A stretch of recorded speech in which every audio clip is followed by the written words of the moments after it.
माझी नवीन कथा घेऊन येत आहे पुन्हा नव्याने. शिवने किलकिले डोळे उघडून आजूबाजूला पाहिले. जवळपास 3 महिन्यांनी शुद्धीत आला होता. हॉस्पिटलमध्ये स्वतःला बघून घाबरला. त्याने बेडवर आईला बसलेलं बघितलं आणि विचारलं, आई, मी हॉस्पिटलमध्ये कसा काय? नक्की काय झालंय मला?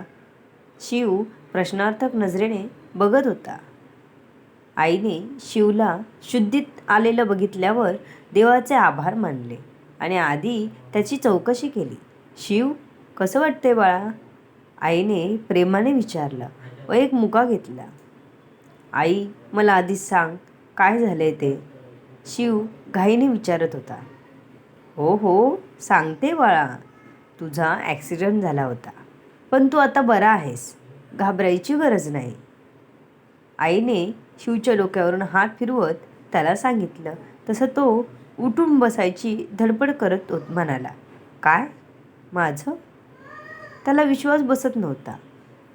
आईने त्याला सर्व सांगितलं. त्याला सावरायला थोडा वेळ लागला, पण नंतर तो नॉर्मल झाला. आई त्याच्यासमोरच बसली होती. त्याने आईला बरोबर ओळखलं होतं, पण त्याची बायको अजून यायची होती, जी सर्व धावपळ करत होती. ती डब्बा घेऊन आली आणि जेव्हा शिवला शुद्धीत आलेलं पाहिलं, तेव्हा मात्र तिला झालेला आनंद ओसंडून वाहत होता. पण क्षणभरच शिवने तिला काहीच ओळख दाखवली नाही. पायाखालची जमीनच सरकल्याचा भास झाला तिला. कोणीतरी परकं असावं आणि आईच्या सोबतीला आलं असावं असा तो लूक होता. तरीही ती पायात त्राण आणून सगळं बळ एकवटून शिवच्या बेडजवळ आली आणि शिवला विचारलं, कसं वाटतंय तुम्हाला? छान वाटतंय, इतकंच बोलला तो आणि आईकडे बघून कोण आहे ती या असं मानेनेच खुणावलं. तिनेही ते बघितलं. डोळ्यात केव्हा पाणी जमा झालं ते कळलंच नाही तिला. हो, घोर अन्यायच होता तिच्यावर आणि तिच्या बाळावर. तिच्यासारख्या सेन्सिटिव्ह मनाला तो आघात खूप भयंकर होता. काय वाढून ठेवले पुढे या भीतीनेच हातपाय थरथरले तिचे. किती बोलायचं होतं तिला, घट्ट मिठी मारून सांगायचं होतं की मी तुमच्याशिवाय नाही राहू शकत, ना जगू शकत. तुमच्याशिवाय आयुष्याचा विचारच नाही करू शकत मी. तुम्ही लवकर बरे व्हा. आपल्या पिल्लूला मोठं होताना बघायचं आहे आपल्याला. त्याचे खूप खूप लाड करायचे आहेत. पण हे काहीतरी भलतंच होऊन बसलं होतं.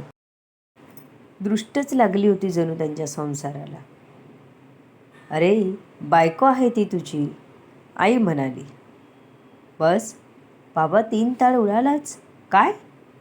माझं लग्न कुठं झालं आहे आई? काही काय बोलतेस? परत अशी मस्करी करू नकोस. धक्का बसेल मला. मी आणि हिच्याशी का लग्न करेन?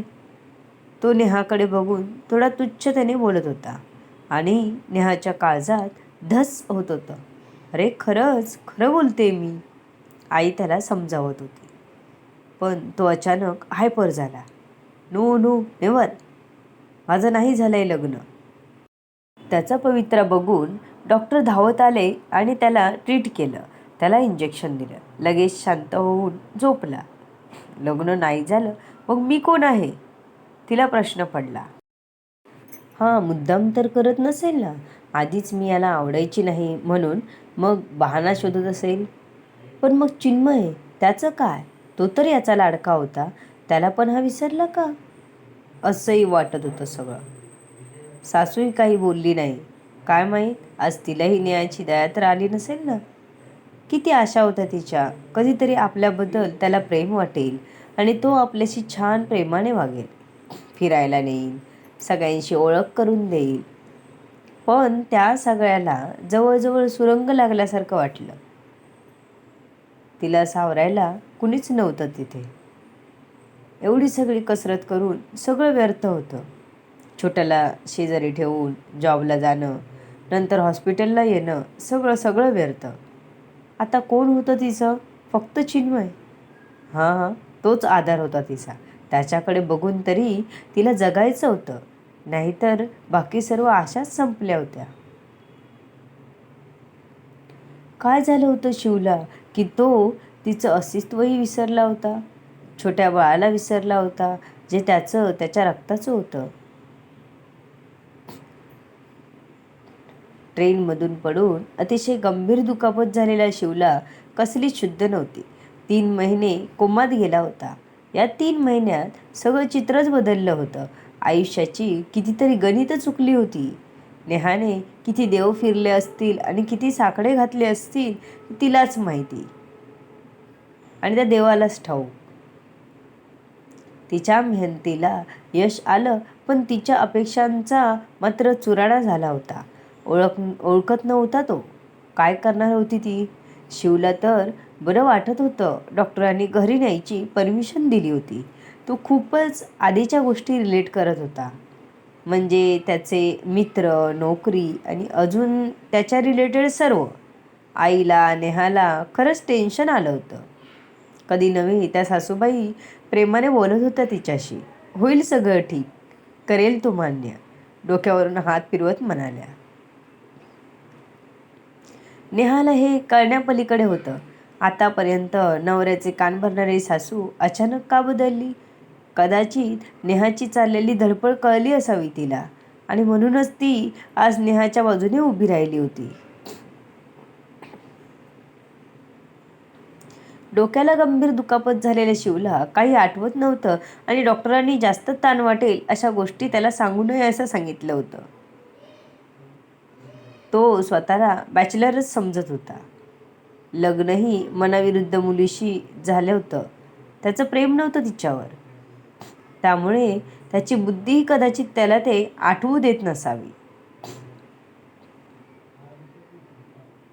सावळी असलेली ती शितली नेहा त्याला तेवढीशी आवडलीच नव्हती. पण काय करणार, स्वतःचं वय वाढत चाललं होतं. त्यात त्याचे वडील वारले. मग वर्षाच्या आत लग्न करणं भाग होतं. आलेली स्थळं पसंत पडत नव्हती, आणि याला पसंत पडलीच मुलगी तर मग मुलीला नापसंत होत होतं याचं स्थळ. एकूणच काय तर याचं लग्न जमत नव्हतं. डोक्यावरच्या केसाने हळूहळू त्यांची जागा सोडली होती. नेहाने पसंती दिल्यावर मग त्याला घरच्यांनीही समजावलं. सावळी असली तरी मुलीकडील माणसं चांगली आहे.